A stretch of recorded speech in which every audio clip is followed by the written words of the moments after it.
Hey everyone, and a very warm welcome to today's explainer. I'm Zara, and honestly, I am so glad you're here. Today, it's just you and me settling in for a really beautiful lesson. So go ahead, pull up a chair, get comfortable, and let's get ready to learn. We are focusing on something absolutely crucial today, and that's how you express your true self in English. We're going to look at English for emotions, and we're moving way beyond just the basics of being happy or sad. So I want to kick off our time together with a really direct question for you. How do you feel right now? And wait, stop. Before you answer, I have a strict rule for this explainer. You are absolutely not allowed to say good or fine or okay. No way. I want you to really truly think about it. What is the actual specific feeling you're experiencing in this exact moment? You know, I've noticed that so many English learners can describe these really complex events or facts perfectly, but the moment they need to talk about their feelings, they just default to the exact same 5 words: good, bad, happy, sad, and tired.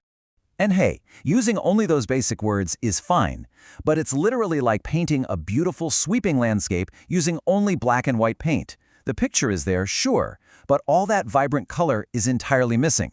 So today, I'm going to give you that color. We're going deep into the nuanced vocabulary of emotions, so that when you feel something in English, you can express it exactly and beautifully. Here's our roadmap for today.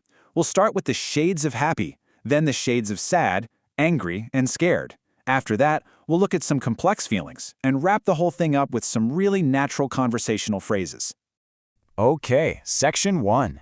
The many shades of happy, moving beyond just a simple smile. Let's start with a beautiful word. Content. Say it with me. Content. This means a really quiet, calm kind of happy. You aren't overly excited, you aren't jumping up and down, you're just peacefully satisfied. For example, you might say, I feel content with my life right now. Or maybe she seems very content with her decision. It's a gentle happiness, just a wonderfully settled feeling. Now I want you to contrast that quietness with this next word.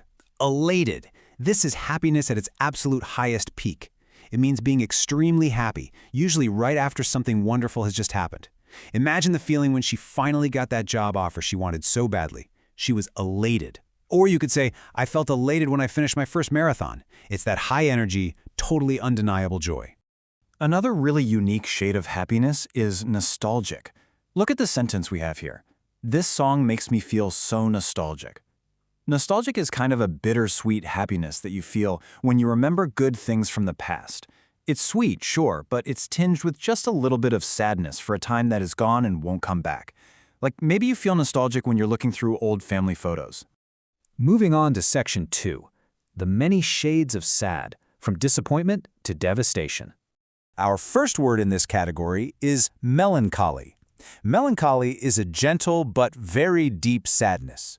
Often, it doesn't even have a specific cause. It's just a kind of heavy, quiet sadness that settles right on top of you. You might say, I feel a little melancholy today. There's this really poetic and deep nature to this word. It's kind of like the feeling of a quiet, chilly autumn evening. Now let's see how this emotion actually builds as we look at an escalating scale of sadness. We start at step 1, disappointed. This is when you're sad simply because your expectations weren't met, like when your weekend plans fall through. Then step 2 is lonely. This is a very universal feeling of being sad because you feel disconnected from others, and you can feel lonely even in a crowded room. And finally, step 3 is devastated. This is absolutely the strongest word here. To be devastated is to be completely overwhelmed by sadness or shock, usually after hearing some pretty terrible news. Section 3. The many shades of angry.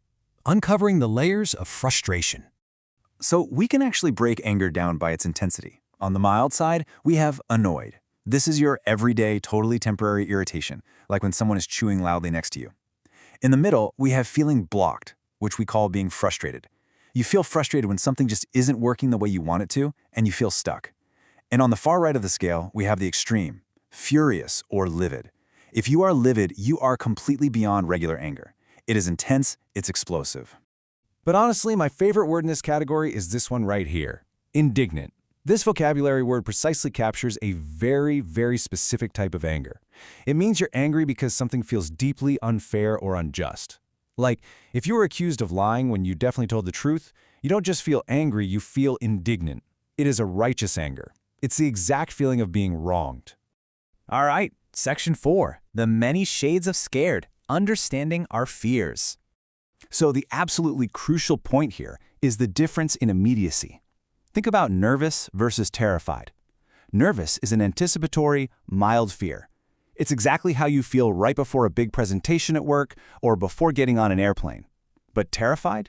Oh, that is an intense, full-body, immediate fear. If you're on a massive roller coaster dropping straight down, or you hear a loud crash in the middle of the night, you aren't nervous. You are absolutely terrified. Section 5, complex feelings, living in the spaces between simple words. A perfect example of a complex feeling is the word conflicted. This means having two completely opposite feelings at the exact same time, about the exact same thing, and it is so incredibly common. Think about leaving a job to start a new one. Part of you is super excited to leave, but part of you is really sad to say goodbye to your friends. Both of those feelings are very real. You are conflicted. And then we have vulnerable. To feel vulnerable means feeling exposed. You're open. It's like your soft side is showing to the world, and you aren't entirely sure if it's safe.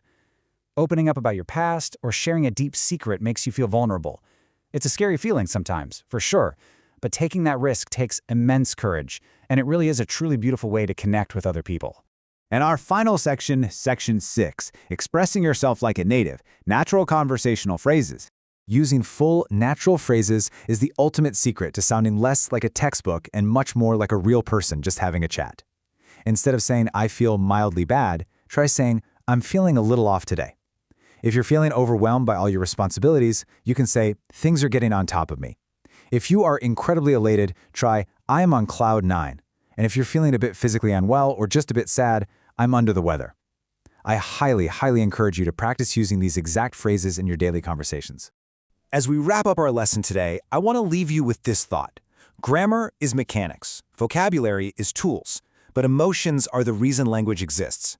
I want you to never forget why you're spending all this time studying English in the first place. We created language to share what is inside of us with the people around us. When you find that exact right word for how you feel, something magical happens. You connect. Because ultimately, true fluency isn't just about speaking with perfectly flawless grammar. True fluency is feeling real in the language. It's having the vocabulary to ensure that when you speak English, you still feel exactly like you. You deserve to be fully understood. So, to bring our explainer full circle today, how are you feeling right now? I want you to go down into the comments and tell me, but use one of the new, colorful words we learned today. Are you feeling content, indignant, nostalgic? I want to read every single one of them.